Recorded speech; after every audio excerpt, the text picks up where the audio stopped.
راوی آتا ہے چھٹے امام کے پاس، کہتے ہیں اپنے رسول اللہ میں آپ کی تاریخ، اب میں یہ سمجھانے کے لیے اپنے بچوں کو، نوجوانوں کو ذرا واضح کر کے اپنے الفاظ کو ملا کر اور اپنے الفاظ کی ملاوٹ کر کے آپ کے سامنے پیش کر رہا ہوں. کہتے ہیں رسول اللہ آپ کی تاریخ میرے سامنے ہے، آپ پر ظلم ہوا، آپ کے اجداد پر، آپ کی جدہ دادی پر، مادر گرامی پر، پنجتن پر تمام ظلم ہوئے. تو مجھے اس بات پر کب میرا دل غمزدہ ہو جاتا ہے، مجھے بہت افسوس ہوتا ہے، دل کوڑتا ہے، میرا دل جلتا ہے. میں کچھ نہیں کر سکتا، گھر میں بیٹھ کر آپ کے دشمنوں پر لعن کرتا ہوں. امام نے فرمایا تم ہماری مدد کرتے ہو اپنی زبان کے ذریعے. یعنی کیا مطلب؟ اللہم من قتلت عمین، اللہم من قتلت الحسین، اللہم من، یہ تمام جو آپ لعن بھیجتے ہیں، امام فرمایا تم ہماری مدد کرتے ہو. خوب توجہ کیجیے گا، اگر انسانی ذہن کے مطابق کام کیا جائے، انسانی ذہن کے مطابق، نعوذ باللہ، قول امام اس لیے میں کہہ رہا ہوں نعوذ باللہ، یہ ایک فضول لفظ اور بیکار چیز لگتی ہے. کیا بیٹھ کر کہتے رہے فلاں سڑک بند کرنے والے پر لعنت، فلاں سڑک بند کرنے والے پر لعنت. بھائی آپ کی تسبیح گھمانے سے سڑک کھل جائے گی کیا؟ جو ایمبولنس وقت پر ہسپتال نہیں پہنچ سکی وہ پہنچ جائے گی کیا؟ جو بچہ وقت پہ اسکول نہیں پہنچ سکا وہ پہنچ جائے گا؟ نہیں پہنچے گا. فضول کام مت کیجیے، آ کر سڑک پہ سے رکاوٹیں ہٹائیے. عام زندگی میں یہی فارمولہ، یہی قانون ہے.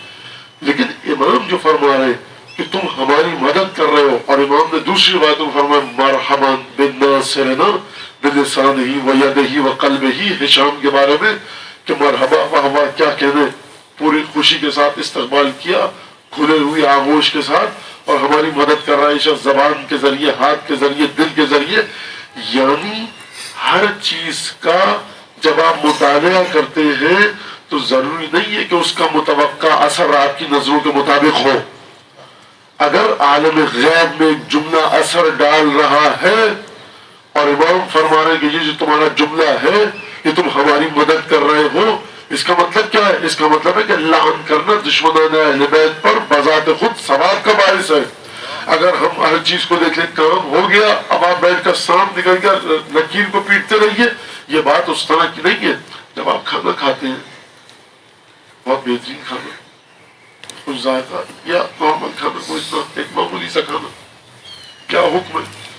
بلند آواز سے کہو. روایت ہے کہ جہارت، یعنی بلند آواز سے کہو الحمدللہ رب العالمین، تعریف اس خدا کی، حمد اس خدا کی جو کائنات کو پال پوس رہا ہے. اچھا تو آپ نے جملہ کہا تو کیا شکر ادا ہو گیا؟ کیا ہوا؟ گندم اگایا کسان نے، فصل اتاری کسان نے، گندم کو بالیوں سے، کوپلوں سے درست کیا اس کسان نے، پیسا گیا گندم کو فلور مل کے اندر، دکان پر آیا، پرچون کیا آپ کے محلے کی نکڑ کی دکان پر، لایا کوئی اور خاتون خانہ نے روٹی پکائی. آپ نے جو بہت بڑا تیر مارا، دندان مبارک کو ہلایا، اپنے جبڑے مبارک کو ہلایا، روٹی چبائی، الحمدللہ رب العالمین، تمہیں یہ ثواب ملے گا. آپ نے کیا کیا ہے؟ میں نے کیا کیا ہے؟ جواب آئے گا عالم غیب سے کہ تم جملوں کو اپنی ذہن کی سطح کے مطابق مت پڑھا کرو، جو ہم نے حکم دیا ہے اس کے ذریعے جملوں کی تاثیر کو دیکھو.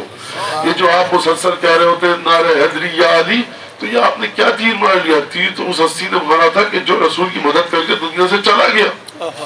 یا علی یعنی ثواب ملے گا. کس بات کا ثواب؟ ایک نام زندہ ہو رہا ہے. کہاں پر زندہ ہو رہا ہے؟ میں اور آپ اس نام کو زندہ کریں گے.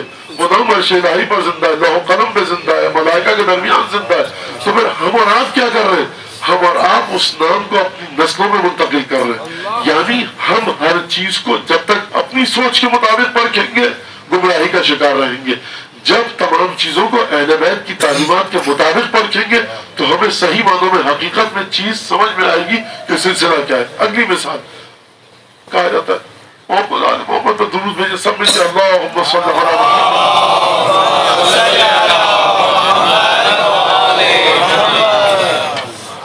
درود بھیجا جاتا ہے. کیا کہتے ہیں آپ؟ ترجمہ کیا ہے؟ پروردگار تو درود بھیج. یعنی آج تک ہم نے کبھی درود نہیں بھیجا، پروردگار تو درود بھیج محمد آل محمد پر، تو ثواب آپ کو ملے گا. وہ تو درود بھیج رہا روز ازل سے. اس نے قرآن میں کہہ دیا ان اللہ و ملائکتہ، اللہ اور اس کے ملائکہ محمد مصطفیٰ پر درود بھیج رہے ہیں. تو یہ جو آپ کے پروردگار تو درود بھیج، تو بڑی کامن سینس کی بات ہے کہ مجھے ایک شخص، ایک بندہ مومن یہاں بیٹھا ہوا ہے اور وہ پانی بار بار پلایا جا رہا ہے ہر سیکنڈ. آپ سب کہتے ہیں مولانا کو پانی پلائیے, تو یہ بندہ مومن کیا کہے گا, بھائی پلا تو رہا ہوں, آپ کیوں فضول میں زحمت کر رہے ہیں, اپنی جگہ پر خاموشی سے بیٹھیے. لیکن پروردگار کہہ رہا ہے اے ایمان والو مطلب تم بھی درود بھیجو. تو سوال یہ ہے کہ جب پروردگار عالم درود بھیج رہا ہے تو اس بندہ حقیر کی اوقات کیا ہے کہ محمد و آل محمد پر درود بھیجے.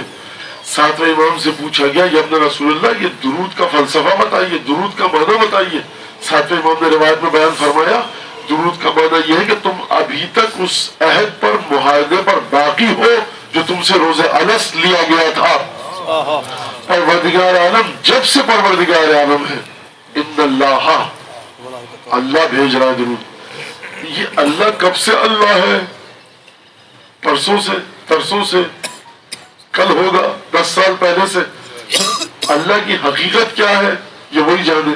سبحان من لا یعلم کیف هو الا هو, کوئی نہیں جانتا کہ وہ کیسا ہے مگر وہ خود جانتا ہے کہ وہ کیسا ہے.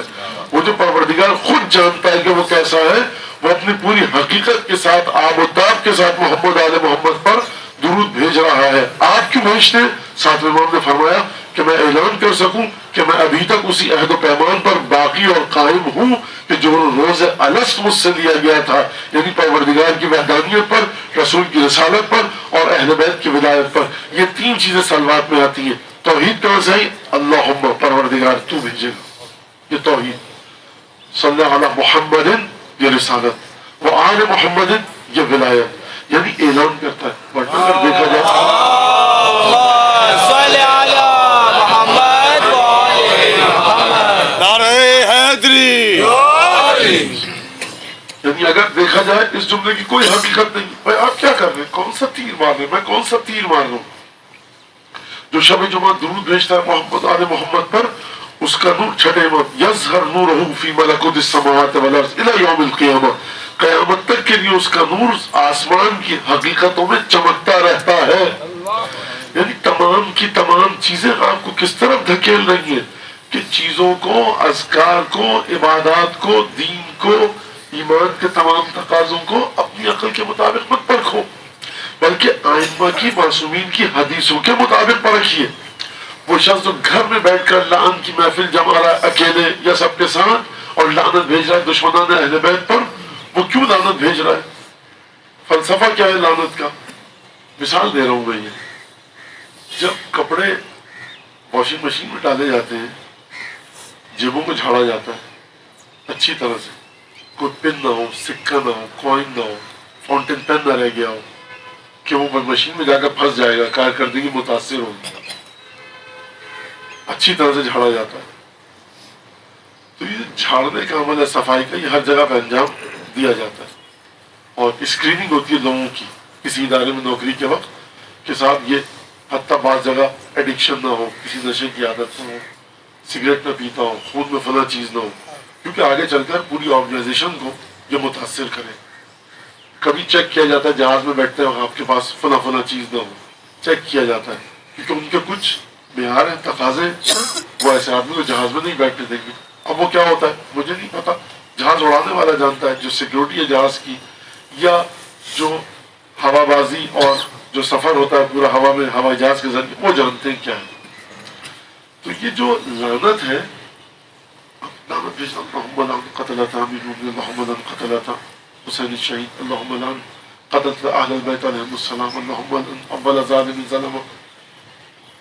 یہ آپ اپنے دل کے اندر سے کیا چیز جھاڑنا چاہتے ہیں, اور آپ کے دل کا جو لباس ہے یہ کس واشنگ مشین میں جانا ہے؟ سوال ہے یہ. پروردگار کہہ دیا نا لا الہ الا اللہ محمد رسول اللہ. ایک دفعہ عاشور کی مجلس میں چلا گیا, سمجھ میں آ گیا واقعہ یہ ہوا تھا. بھائی 9th کلاس کا ایگزام دے دیا, سمجھ میں آ گیا مطالعہ پاکستان میں کہ قائد اعظم نے پاکستان بنایا, ہندوستان گاندھی جی نے بنایا, پہلے صدر, ختم ہو گئی بات. اب جب آپ انجینئرنگ کی کلاسز میں آ جاتے ہیں, پی ایچ ڈی کر رہے ہیں فرض کیجیے فزکس میں, تو پھر وہاں پہ آپ کو مطالعہ پاکستان نہیں پڑھایا جاتا. اگر رکھا جائے کہ بھائی یہ پڑھ کے آ چکا ہے, جو واقعات پتہ ہے ختم مت پڑھو آگے. تو یہ واقعہ آپ کو پتہ لگ گیا, آپ ایک دفعہ پڑھ چکے اللہم لعن قتلۃ الحسین الشہید, تو ہر سال عاشور آئے گا 1000 دفعہ پڑھیے آپ. ایک دفعہ پڑھ دیا ختم, اس کے لیے بات واضح ہو گئی, جہد سمجھ میں آ گئی. اب ہر سال کیوں, ہر روز کیوں, فرمایا چھٹے امام نے زیارت عاشورہ کے بارے میں کہ ہر روز پڑھو اگر پڑھ سکو، عاشور کے دن پڑھو، وارد ہوئی ہے ورود اس کا عاشور کے دن کا ہے، لیکن جو ثواب ہے وہ کہاں ہر روز امام نے پڑھنے کا حکم دیا۔ اور سیدی شہداء کی زیارت، وہ تمام چیزیں آپ کو پتہ ہے، 100 دفعہ لعن، 100 دفعہ سلام، اور زیارت وارثہ اٹھا کر دیکھیے آپ، اس میں لعن ہے، زیارت جامع کبیرہ میں لعن ہے، تمام بڑی بڑی اہم زیارتوں میں لعن دشمنان اہل بیت کا آیا۔ تو یہ لعن جو اب مسلسل ایک پروسیس چل رہا ہے، یہ کیا چیز جھاڑ رہا ہے آپ کی روح کے لباس میں سے؟ کتنی دفعہ آپ جھٹکیں گے ایک قمیص کو؟ 1 دفعہ، 2 دفعہ، 3 دفعہ، کہا جا رہا نہیں صبح شام جھٹکو اس کو۔ میری مثال اگر سمجھ میں سورہ مجادلہ کی آیت آپ کے سامنے پڑھتا ہوں، پروردگار عالم نبی کریم سے مخاطب ہے، اور اس آیت میں سورہ مجادلہ کی پروردگار فرما رہا ہے لا تجد قوما یؤمنون باللہ والیوم الاخر یوادون من حد اللہ ورسولہ، کہ حبیب تم کبھی بھی کسی قوم کو نہیں پاؤ گے جو صاحب ایمان ہو۔ یعنی کیا مطلب؟ یعنی ہم کہتے ہیں آپ مومن کو نہیں دیکھیں گے وہ نماز قضا کرے، آپ مومن کو نہیں دیکھیں گے کہ وہ نعوذ باللہ شراب پیے، وہ نشہ کرے، آپ مومن کو نہیں دیکھیں گے کہ وہ حرام کھائے، آپ مومن کو نہیں دیکھیں گے فلاں کام کرے۔ یہاں دیکھیے رسول خدا سے پروردگار مخاطب ہوگا سورہ مجادلہ میں کیا فرما رہا ہے؟ فرمایا حبیب لا تجد قوما یؤمنون باللہ والیوم الاخر، حبیب تم ان لوگوں کو جن کی خصوصیت یہ ہے، کیا خصوصیت ہے؟ کہ جو ایمان رکھتے ہیں کس پر؟ خدا پر اور قیامت پر۔ جو خدا اور قیامت پر ایمان رکھتے ہیں حبیب، ان کی یہ خصوصیت ہو ہی نہیں سکتی کہ وہ ان لوگوں سے مودت رکھے کہ جنہوں نے اللہ اور اس کے رسول کو غضبناک کیا۔ یعنی اب مومن کا دل دھڑک رہا ہے کہ کہیں اس کے دل میں، اس کی تہ میں کوئی عجیب جملہ ہے کہ تلچھٹ باقی نہ رہ جائے، اس کی تہ میں کچھ باقی نہ رہ جائے کہ جس کی بنا پر اس کے دل میں محبت کا رتی برابر شائبہ ان لوگوں کے ساتھ ہو کہ جنہوں نے اللہ اور اس کے رسول کو غضبناک کیا، اور کب موت آ جائے، کب پروردگار کے سامنے جانا ہو تو مومن کو حکم دیا گیا کہ جہاں درود بھیجتے ہو عجل فرجہم ولعن اعداہم یا واہلک عدوہم بھی پڑھا کرو۔ یعنی اتنا جھاڑو اپنے دل اور روح کو کہ اس کے اندر سے دشمن اہل بیت کی مودت کا اگر کوئی شائبہ بھی ہے تو یہ تمہاری مسلسل لعن کے ذریعے نکل جائے۔